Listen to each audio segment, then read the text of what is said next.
इस लेक्चर में हम कॉन्सेप्ट देखेंगे, कॉन्सेप्ट ऑफ फंक्शन, यानी फंक्शन का कॉन्सेप्ट समझेंगे और इसकी डेफिनेशन भी देखेंगे। तो फंक्शन क्या होता है?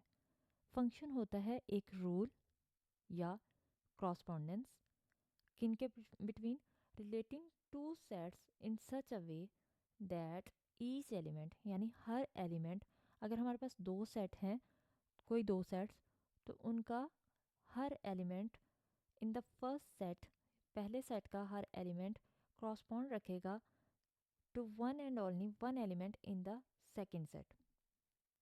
तो हमने क्या कहा कि अगर हमारे पास दो सेट्स हैं तो फर्स्ट सेट का हर एलिमेंट सेकेंड सेट के हर एलिमेंट के at one and only one element, यानी सिर्फ एक एलिमेंट के साथ क्रॉसपॉन्ड रखेगा। तो इसको हम क्या कहते हैं? फंक्शन कहते हैं। जैसे इसकी एग्जांपल देते हैं कि हमारे पास अगर area of the area A of a square depends on one of its side x by the formula. तो हमने क्या बोला कि यहाँ पे कि area A of square depends on one of its sides. तो किसी भी स्क्वायर का एरिया किस पे डिपेंड करता है? इसकी साइड्स पे, इसकी एक साइड्स पे, एक साइड पे। तो साइड कैसे लेते हैं हम इसका एरिया कैसे फाइंड आउट करते हैं कि एरिया इक्वल होता है एक्स स्क्वायर के। एक्स जैसे हमने साइड ले ली तो साइड स्क्वायर के इक्वल होता है। तो फिर हम कह सकते हैं कि एरिया किस पे डिपेंड करता है।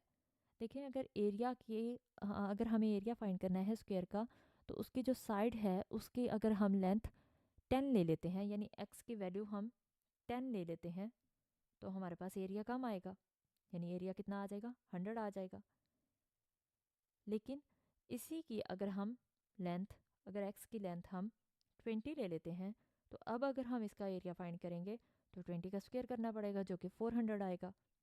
तो यानी एरिया किस पे डिपेंड किया? इस जब 10 लिया तो एरिया कितना आया था? 100 आया। और जब 20 लिया तो एरिया कितना आया? एरिया हमारे पास 400 आया। तो इसका मतलब क्या हुआ कि एरिया किस पे डिपेंड कर रहा है? एक्स की वैल्यू पे डिपेंड कर रहा है, और एक्स क्या है? इसकी साइड है।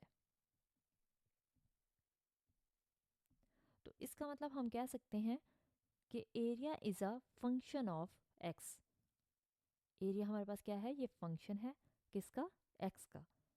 इसी तरह से एक और एग्जांपल हम ले लेते हैं कि अगर वॉल्यूम हमें फाइंड करना है स्फीयर, स्फीयर का अगर हम वॉल्यूम की बात करें कि स्फीयर का वॉल्यूम किस पे डिपेंड करता है? ये डिपेंड करता है इसके रेडियस पे, जिसे हम आर कहते हैं। बाय द फॉर्मूला हम हमारे पास इसके लिए वॉल्यूम फाइंड करने के लिए क्या फॉर्मूला होता है? v is equal to 4/3 pi r cube. तो हम कह सकते हैं कि जैसे जैसे यहाँ पे हम क्या करेंगे, रेडियस बढ़ाते जाएंगे या रेडियस कम करते जाएंगे।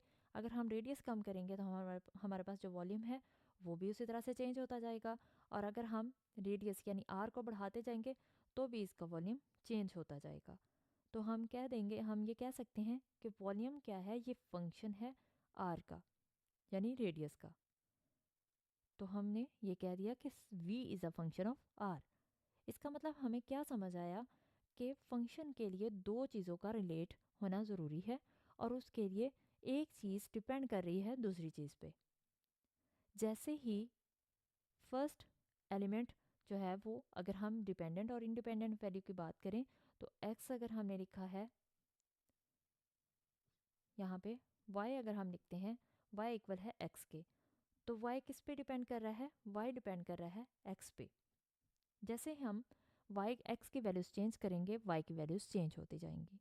तो हम क्या देंगे? y is a function of x। तो फंक्शन क्या है?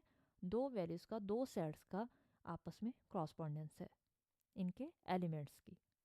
तो ये हमारे पास कॉन्सेप्ट था फंक्शन का।